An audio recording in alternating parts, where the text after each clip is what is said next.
Alors, voici le grand 2 sur les propriétés graphiques des fonctions affines. Donc, ce qu'il va falloir bien comprendre sur ces propriétés, donc je rappelle que la définition d'une fonction affine, c'est une fonction qui est du type f de x égale ax plus b. Ces fonctions vont donc se représenter toujours de la même façon. Donc, la propriété qui est à connaître par cœur, et ça va être une des façons de les reconnaître, c'est que la représentation graphique d'une fonction affine est une droite. Ça veut dire que quand on trace une fonction de façon générale, on trace une courbe. On l'a déjà vu dans la première partie que je vous ai invité à relire. Dans cette partie-là, nous allons donc devoir tracer des droites. Ce qui signifie que pour tracer une droite, la question que je voudrais poser en classe, c'est de quoi on a besoin. Évidemment, la réponse basique d'un élève, c'est d'une règle. Ok, on va avoir besoin d'une règle, certes, d'une équerre si vous voulez, mais ce n'est pas ça la réponse que j'attends. Pour pouvoir tracer une droite et pour que tout le monde puisse tracer la même droite, on va avoir besoin de placer deux points. Donc, quand on va tracer une fonction affine, il va falloir savoir que l'on va tracer donc une droite.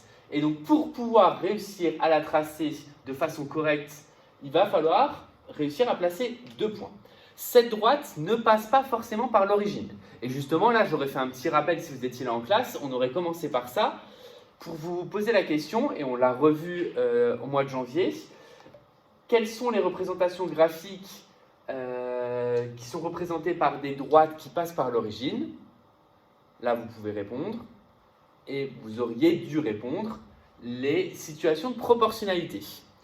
Or, justement, là, les fonctions affines, ça ne va pas être tout le temps des situations de proportionnalité. On va voir justement dans quel cas on va avoir affaire à une situation de proportionnalité. Parce que nous, une droite, si je trace graphiquement et rapidement à main levée un repère et une droite, cette droite ne passe pas forcément par l'origine. Si elle passait par l'origine, ça serait du coup une situation de proportionnalité. Donc quelque chose comme ça, c'est une situation de proportionnalité. Et du coup, on peut se poser la question, à quelles conditions ça passe par l'origine? En termes d'image, ça signifie que l'image de 0, c'est 0.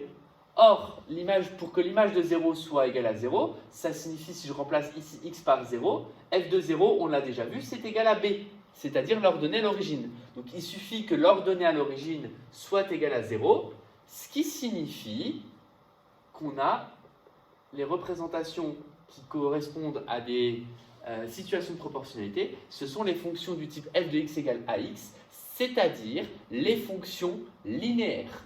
Donc, pour tout ce qui est proportionnalité, maintenant, on va avoir un nouveau moyen de les gérer à l'aide de fonctions, et ça sera bien plus facile normalement, c'est à l'aide des fonctions linéaires. Donc, les fonctions linéaires vont être également des droites, mais ces droites vont passer par l'origine.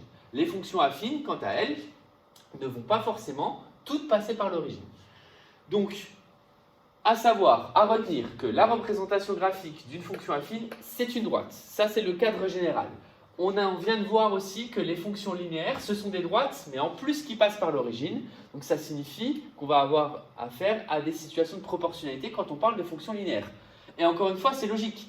On l'avait vu quand on l'avait défini. Quand je parle de x qui associe a fois x, c'est-à-dire un nombre fois x, ce nombre-là, c'est ce qui va correspondre au coefficient de proportionnalité. Parce que dans une situation de proportionnalité, qu'est-ce qui se passe? On a une première grandeur, une grandeur 1 ici, une grandeur 2 ici, et pour passer de l'une à l'autre, on multiplie par un coefficient de proportionnalité que je peux appeler a.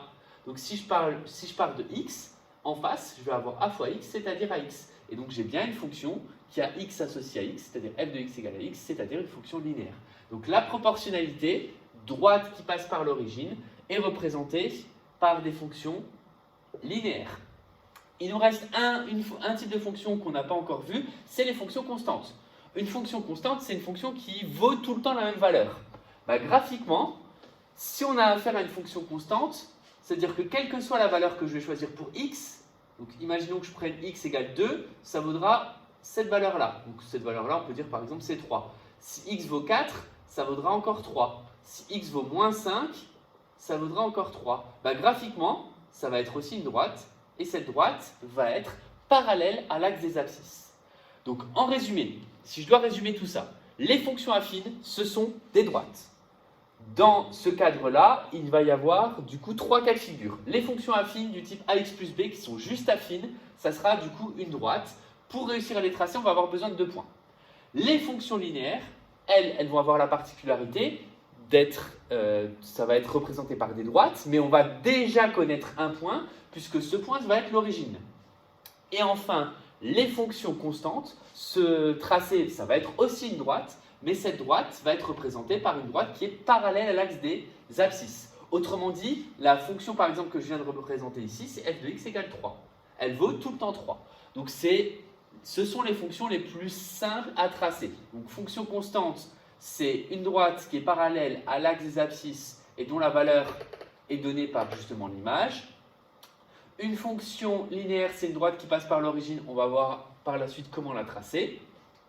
Et une fonction affine, ça va être tout simplement une droite, et je vais avoir besoin de la connaissance de 2 points. Donc pour bien se représenter ce qu'il va falloir écrire et ce qu'il va falloir faire, nous allons partir sur un exemple. Donc cet exemple, c'est vraiment un exemple type. On va avoir 3 choses à faire. Dans un premier temps, la reconnaissance de la fonction. De quel type de fonction il s'agit? Affine, linéaire, constante ou autre. Si c'est autre, il va falloir se référer au premier chapitre sur les fonctions. Je vous rappelle que dans le cours, je crois qu'on avait tracé la fonction f de x égale x carré moins 2, je crois, ou x carré moins 3, je ne me souviens plus exactement. Je vous laisserai vérifier, mais on avait tracé une fonction carrée. Donc ça, les fonctions de façon générale, on n'applique pas du tout cette méthode.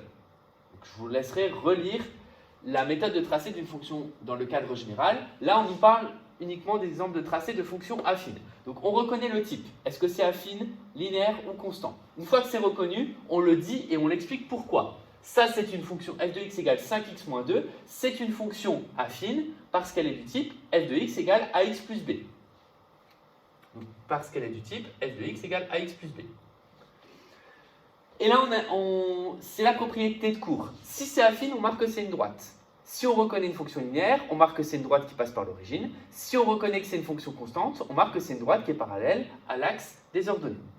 Une fois que ça c'est fait, on va du coup devoir placer nos 2 points. Pour placer nos 2 points dans un repère, donc le repère il sera en dessous, je descendrai après, on va faire ce qu'on appelle un tableau de valeurs. Donc ça c'est comme dans le grand 1. Pour le tableau de valeurs, donc on va avoir notre point A qui est ici, notre point B qui est là. On va devoir choisir 2 valeurs pour x et ensuite calculer les images. Donc là, je vous conseille de toujours prendre 0 parce que c'est une valeur facile à calculer. Et après la deuxième, généralement, je vous demande une valeur au hasard.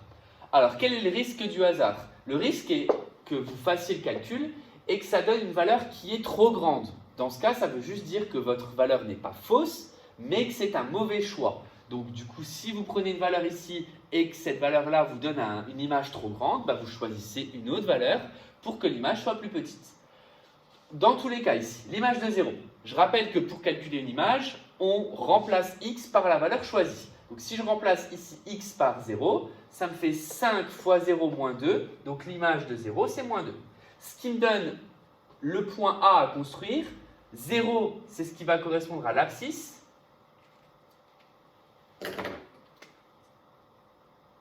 Donc je rappelle que les antécédents, c'est ce qui correspond aux abscisses, et moins 2, c'est ce qui va correspondre à leurs données.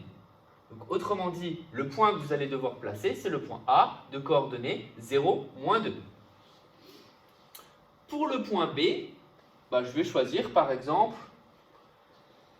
2. Si je choisis 2, je calcule l'image, je remplace x par 2, ça ne fait pas 52, mais bien 5 fois 2. 5 fois 2, 10, moins 2, 8, c'est raisonnable. Ça donne donc le point B à placer de coordonnées 2, 8.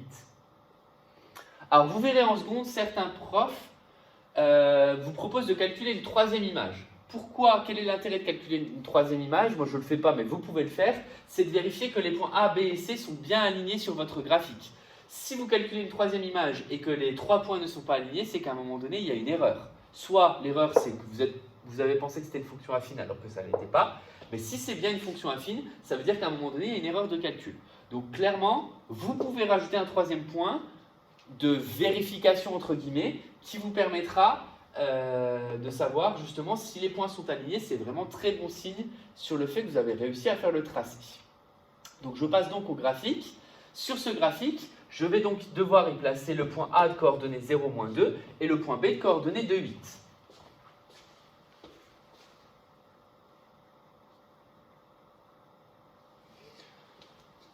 Donc je refais mon petit tableau qui est ici, qui correspond à la fonction f. Donc x, f de x, 0, moins 2, et ensuite 2, 8. Donc mon point A, 0, moins 2, donc je rappelle que l'axe horizontal c'est l'axe des abscisses. Donc je cherche le 0 sur l'axe des abscisses, et ensuite une fois que j'y suis, je descends jusqu'au moins 2. Donc là je vais avoir mon point A. Pour mon point B, c'est le point 2, 8. Je cherche le 2 sur l'axe des abscisses, et je monte jusqu'au 8. C'est le point B est ici. Et donc du coup, pour réussir à tracer la fonction f de x égale 5x moins 2, je prends ma règle, puisque j'ai le droit de prendre ma règle, vu que c'est une droite que je dois tracer. Je relie les points A et B.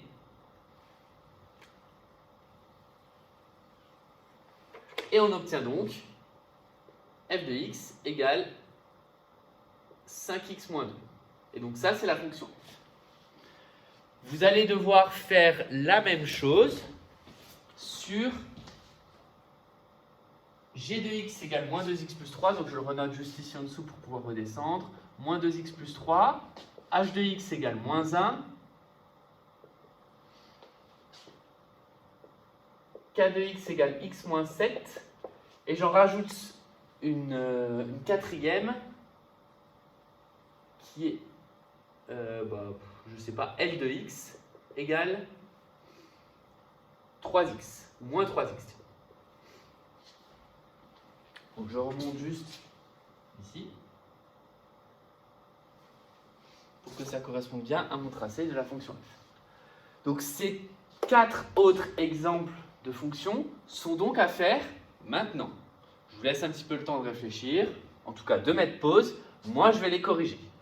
Pour réussir à les faire, il va falloir respecter, je vous rappelle, les 3 étapes. C'est-à-dire, première étape, la rédaction.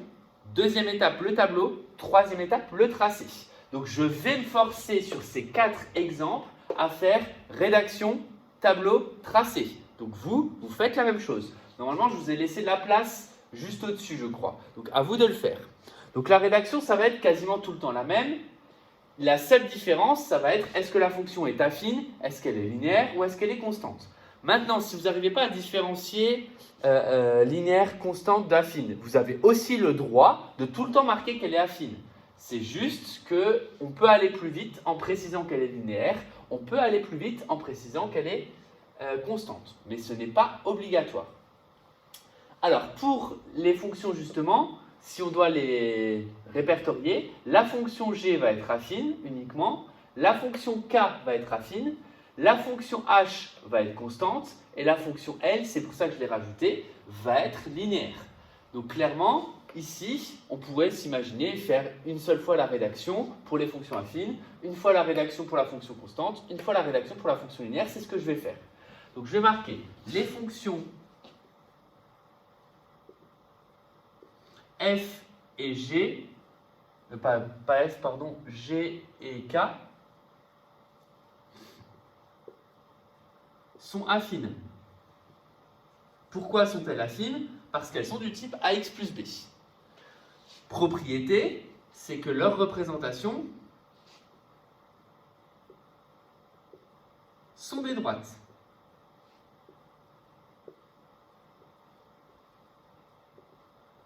Et là, on précise rien d'autre. Elles ne passent pas forcément par l'origine. On sait juste que ce sont des droites. Donc, je fais un tableau pour la fonction f, pour la fonction g, j'ai du mal, et je fais un tableau pour la fonction k. Donc, la fonction g ici, la fonction k ici.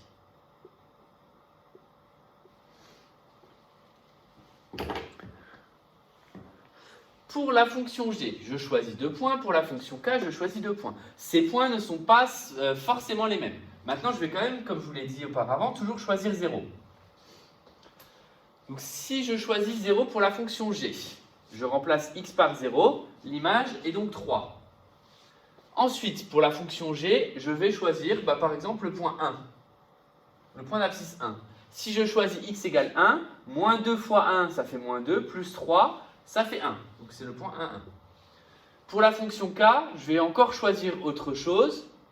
Je vais choisir... Est-ce que je peux le faire? J'ai la place. Ouais. Je vais choisir moins 2. Pour vous montrer qu'on peut aussi choisir des nombres négatifs. Si je choisis 0 pour la fonction k, 0 moins 7, ça fait moins 7. Si je choisis moins 2 moins 7, ça fait moins 9.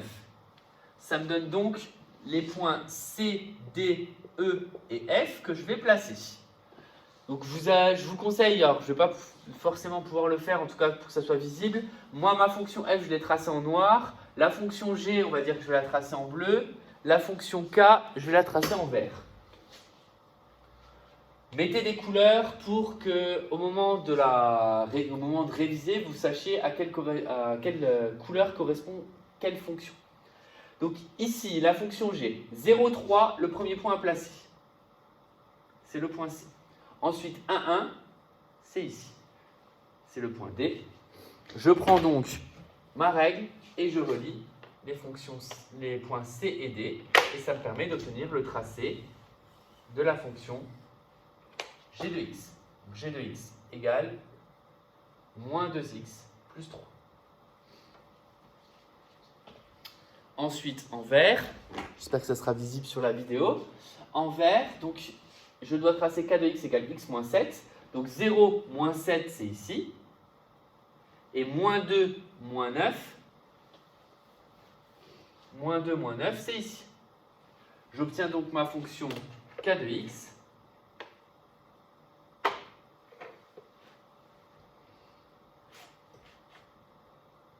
Qui va passer par ces deux points. Et qui est en vert ici. Donc k de x égale x moins 7.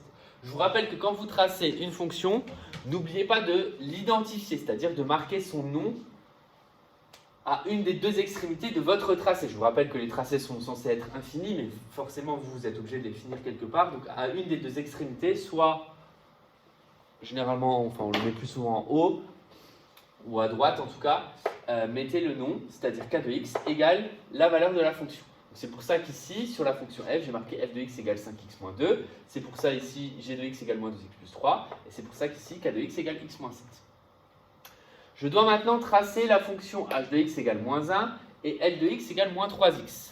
Donc il y en a une que je vais tracer en rouge. Allez, ça va être celle-ci.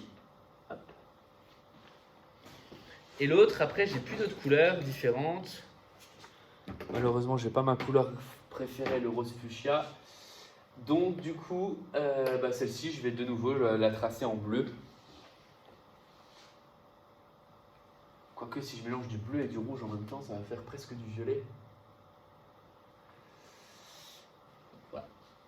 Donc pour réussir à les tracer, ces deux fonctions, encore une fois, les trois étapes.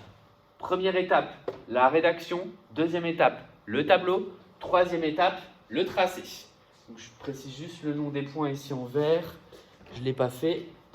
Donc le point 0-7, c'était le point E, et ça, c'était le point F. Vous n'êtes évidemment pas obligé de nommer les points. C'est juste, encore une fois, pour mieux se retrouver. Donc la rédaction.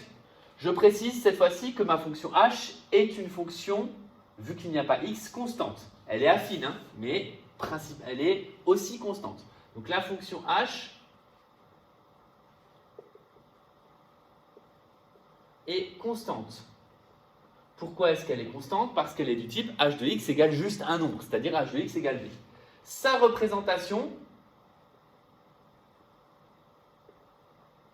est donc une droite parallèle aux abscisses. Sous-entendu parallèle à l'axe des abscisses.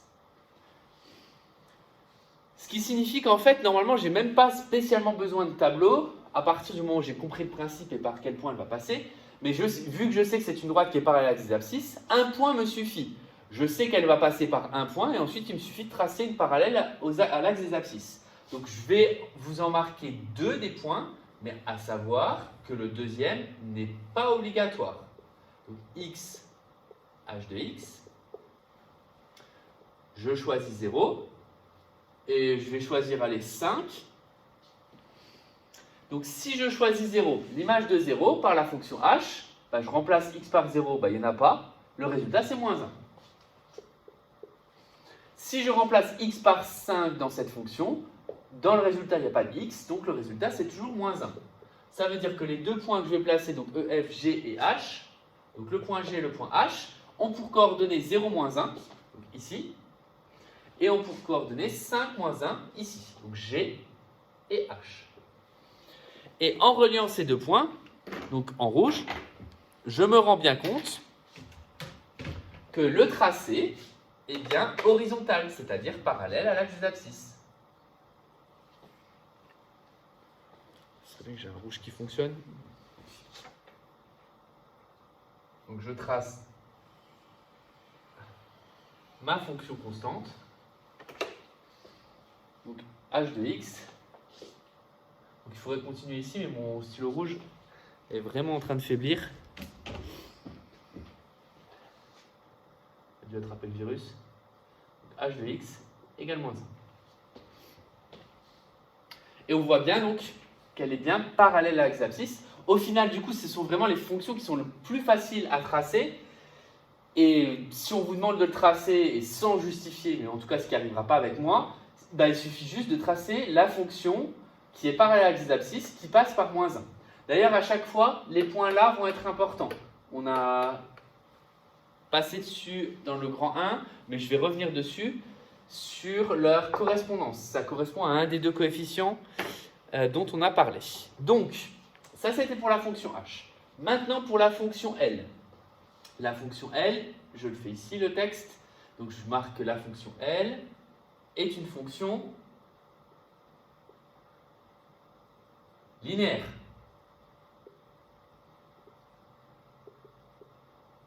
Elle est du type f de x égale, L de x égale a fois x, avec le coefficient a d'ailleurs qui vaut moins 3. Sa représentation est une droite, puisque c'est une fonction affine, mais cette fois-ci qui passe par l'origine.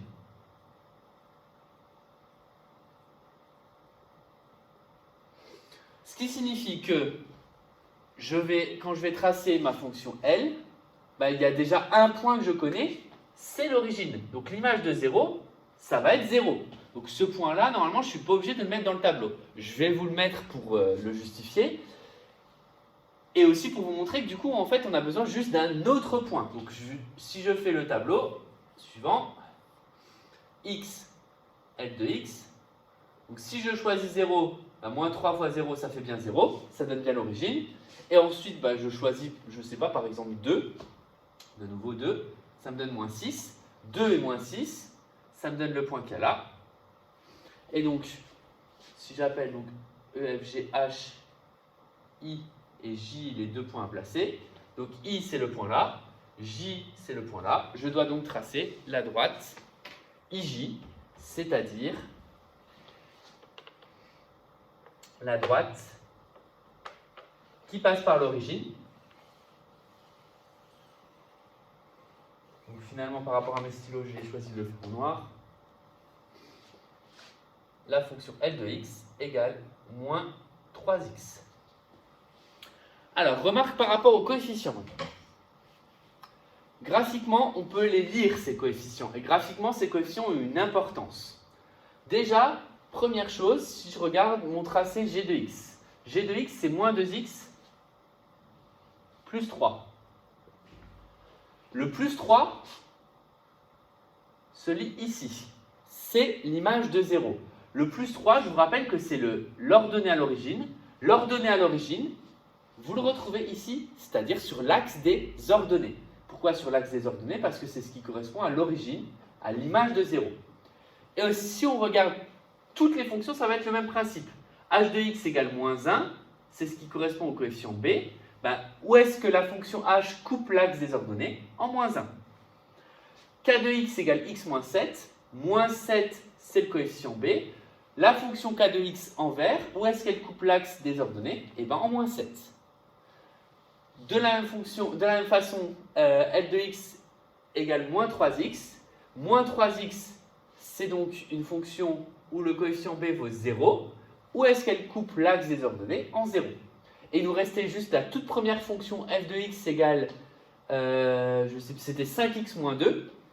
f de x égale 5x moins 2. Où est-ce qu'elle coupe l'axe des ordonnées? En moins 2.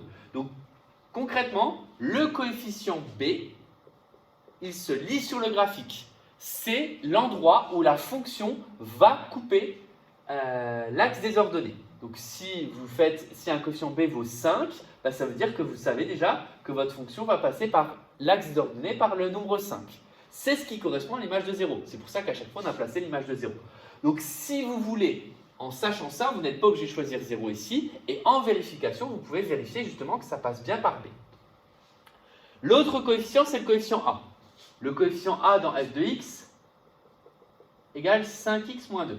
C'est-à-dire le coefficient a, c'est 5. Bah, la fonction f va monter de 5. Je m'explique. Le coefficient a s'appelle le coefficient directeur. C'est celui qui va diriger la droite. Il va y avoir une différence entre un coefficient directeur positif et un coefficient directeur négatif. Un coefficient directeur positif, ça va faire que la droite va, je vous rappelle que le sens de lecture c'est de gauche à droite, va entre guillemets monter. En maths, une fonction qui monte, on appelle ça une fonction croissante. C'est-à-dire que la droite va être dirigée vers le haut et on peut même savoir la pente, c'est-à-dire que la pente, elle va augmenter pour une unité décalée. Là, on va décaler de 5 carreaux. Donc le 5 se retrouve ici. Si je pars d'un point qui est bien connu, que je décale d'une unité, ici je monte de 5. Ça veut dire que la pente, elle est égale à 5. C'est ce qu'on appelle le coefficient directeur. Donc un coefficient directeur positif, moi ce que je veux que vous reteniez, ça va vous donner une pente qui monte. A l'inverse, pour la fonction g par exemple, un coefficient directeur qui est égal à moins 2, qui est négatif, ça va vous donner une fonction qui descend. Et qui descend de combien de carreaux? Qui descend de 2, globalement, entre 2. Ici. Donc là, c'est-à-dire entre le point C et le point D, tac, je décale d'une unité et je descends de 2.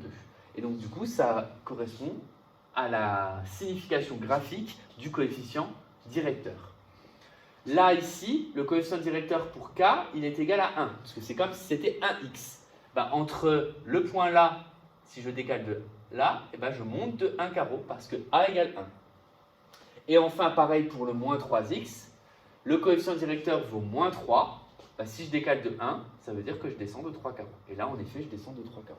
Donc moi, ces histoires de coefficients, on se rapproche un petit peu de ce qui va se passer en seconde. Notamment savoir qu'un coefficient est positif, ça signifie que la fonction est croissante. Un coefficient négatif, la fonction décroissante. Ce ne sont pas des choses qu'il faut retenir, que vous êtes obligé de retenir.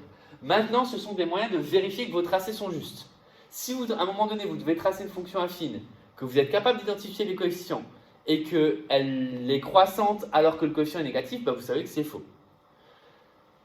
Et inversement, d'accord? Donc ça permet, on va dire, pour vous de vérifier que votre tracé est cohérent. Mais en aucun cas, ce sont des choses primordiales à retenir. Moi, ce que je veux que vous reteniez de ce paragraphe, de ce grand 2, c'est qu'il va falloir être capable, et on verra dans des problèmes type brevet après pourquoi, de tracer une fonction affine. Et je vous rappelle que le tracé d'une fonction affine, 3 étapes. Première étape, la rédaction qui précise que la fonction est affine, avec la propriété. Donc cette fonction est une droite, alors, avec la précision affine, linéaire, constante, si vous le souhaitez. Ensuite, deuxième étape, le tableau. Donc être capable de faire un petit tableau comme ça, de choisir 2 valeurs ici, en choisissant 0, c'est un bon indicateur, et en choisissant un deuxième nombre, et ensuite de placer les points, donc troisième étape, et de tracer la droite en question. Donc c'est vraiment comme ça que vous allez vous en sortir sur ce paragraphe, et la représentation de fonctions affines va permettre la résolution de nombreux problèmes, notamment de problèmes type brevet. Je vous en parlerai et je vous en donnerai juste après. Voilà pour la fin de ce chapitre.